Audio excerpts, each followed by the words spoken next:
உலகெங்கும் உள்ள essence astro 2K நேயர் அனைவருக்கும் சுதாமாவின் இனிய தைப்பொங்கல் நல்வாழ்த்துக்கள். பொங்கல்னாலே பழையன கழிதலும் புதியன புகுதல் தான். அதாவது பழைய விஷயங்கள் எல்லாம் தூக்கி போட்டுட்டு புதிய விஷயங்கள், புது பானை, புது துணி, புது கரும்பெல்லாம் வாங்கி நம்ம வாழ்க்கைய புதுமையா தொடங்குறது தான் இந்த பொங்கல் பண்டிகையோட நோக்கமே. இந்த தை மாசம் கிரக நகர்வுகளுக்கு ஏற்ற மாதிரி எந்தெந்த ராசிக்காரங்களுக்கு பொங்கலை மாதிரி பொங்க போகுது, கரும்பை மாதிரி அவங்க லைஃப் இடிக்க போகுது, இல்ல இஞ்சிய மாதிரி யாருக்கெல்லாம் காரமா இருக்க போறத நம்ம கேட்டு தெரிஞ்சுக்கலாம். வாங்க வீடியோக்குள்ள போலாம். அதுக்கு முன்னாடி எங்க சேனலை ஞாபகமா சப்ஸ்கிரைப் பண்ணுங்க, லைக் பண்ணுங்க, ஷேர் பண்ணுங்க. சிம்ம ராசிக்காரங்களுக்கு இந்த தை மாதம் பொங்கல் பொங்குற மாதிரி அவங்க லைஃப்லயும் அதிர்ஷ்ட வாய்ப்புகள் பொங்குமான்றதை நம்ம கேட்டு தெரிஞ்சுக்கலாம். வாங்க. சிம்ம ராசிக்காரங்களுக்கு இந்த காலகட்டத்துல பொங்கல் பொங்குமா, அதிர்ஷ்ட வாய்ப்புகள் பெருகுமா அப்படின்னு கேட்டிருக்கீங்க. கண்டிப்பா இந்த தை மாதம் சிம்ம ராசிக்காரர்களுக்கு அதிர்ஷ்ட வாய்ப்புகளை பெறுவதற்கான வாய்ப்புகள் தான் உருவாகும். அடுத்த மாதம் பொங்குவதற்கான வாய்ப்புகள் அதிகமா இருக்கு.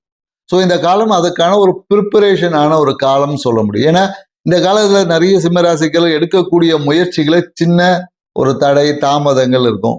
ஸோ ஒரு சின்ன ஒரு சோர்வு இருக்கும். பிளான் பண்ண விஷயத்த பிளான் பண்ண நேரத்துல செய்து முடிக்க முடியாத ஒரு சூழல்கள் எல்லாமே இருக்கும்.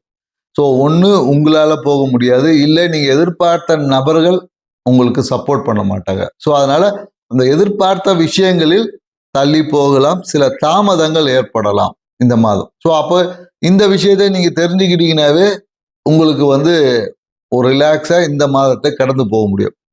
நிறைய சுப நிகழ்வுகள் எல்லாமே இந்த காலகட்டத்தில் நடப்பதற்கான சாத்தியக்கூறுகள், இல்லை சுப நிகழ்வுகளில் பங்கேற்பதற்கான வாய்ப்புகள் இந்த காலகட்டத்தில் உருவாகும்.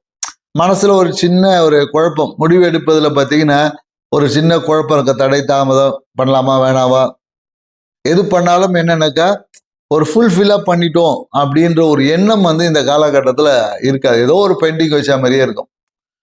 ஸோ எதிர்பார்ப்புகள் எல்லாமே பார்த்தீங்கன்னா ஒரு சிறு ஏமாற்றத்தை கொடுக்கும். இப்போ நீங்க ஏதோ ஒரு விஷயத்தை எதிர்பார்க்குறீங்கன்னு வச்சுக்கலாம், அந்த விஷயம் அந்த டைம்ல நடக்குமானா கொஞ்சம் தள்ளி நடக்கும்.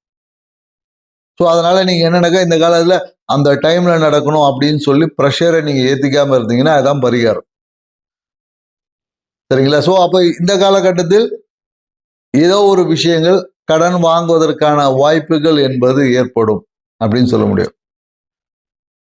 இல்லை ஏதோ ஒரு கடனை அடைக்கக்கூடிய ஒரு சூழலும் வரலாம் சில பேர் இந்த காலகட்டம் என்ன பண்ணாக்கா, சரி கையில கொஞ்சம் காசு வச்சிருப்பாங்க, சரி கையில இருந்தா காசு செலவாயிடம், போய் கொஞ்சம் கடன் அடைச்சிடும். பழைய கடன்களை அடைப்பதற்கான வாய்ப்புகள் இந்த காலத்தில் உருவாகும். பழைய கடன் ஏன்னா யாருக்கோ நண்பர்களுக்காக ஒரு கடன் வாங்கியிருந்திருப்பாங்க, இல்லை ஒரு தாய் மாமன் உறவுக்காக கடன் வாங்கியிருப்பாங்க. ஸோ அந்த கடனை அடைப்பதற்கான வாய்ப்புகள் உருவாகும். ஸோ அதனால இந்த காலகட்டத்தில் சிம்ம ராசிக்காரர்கள் நிறைய பேர் கடனை அடைப்பாங்க. சில முக்கியமான விஷயங்களுக்கு கடன் வாங்கக்கூடிய ஒரு சூழல்களும் உருவாகலாம். நிறைய பேர் என்னக்கா வெளியூர் இந்த பயணங்கள் எல்லாமே பார்த்தீங்கன்னா இந்த காலையில் ஏதோ ஒரு விஷயத்த தடைப்படும் சொல்ல முடியும். பயணம் போவது, நல்ல வெளிநாடு பயணம்னால வச்சு வேணாம், இந்த மாதம் வேணாம், அடுத்த மாதம் போகலாம், இல்லை அந்த விசா கிடைப்பது, இல்லை ஏதாவது ஒரு விஷயங்கள் பயணங்களில் ஒரு தடை தாமதம் இருக்கு. அதே மாதிரி தூக்கம் இந்த காலகட்டத்தில் ஒரு கடம். தூக்கத்தை கரெக்ட் டைமில் தூங்க முடியாது.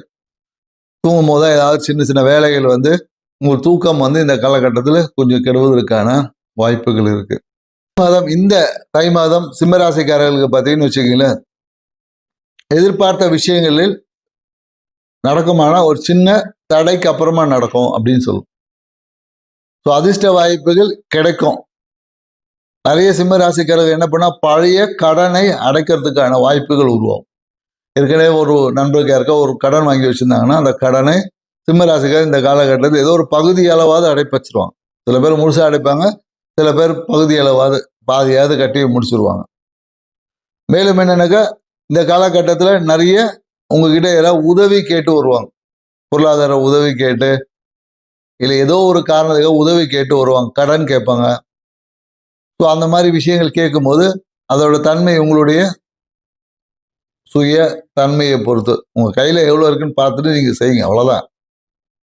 ஸோ இப்போ தொழில் ரீதியான எடுத்த முயற்சிகள் ஒரு சின்ன தடைகள் ஏற்படும்.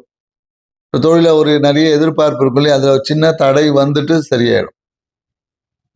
இந்த ஒரு மாதம் தொழிலையும் பார்த்தீங்கன்னா ஒரு மந்தமாக இருந்து சக்ஸஸ் ஆகும்.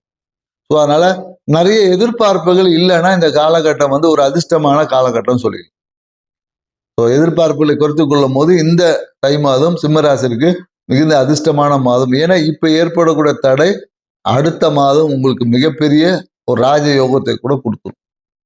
ஸோ நிறைய பேருக்கு இந்த காலகட்டத்தில் அரசியல்வாதிகளின் தொடர்பு ஏற்படுவதற்கு வாய்ப்புகள் இருக்கு. நன்றி, வணக்கம்.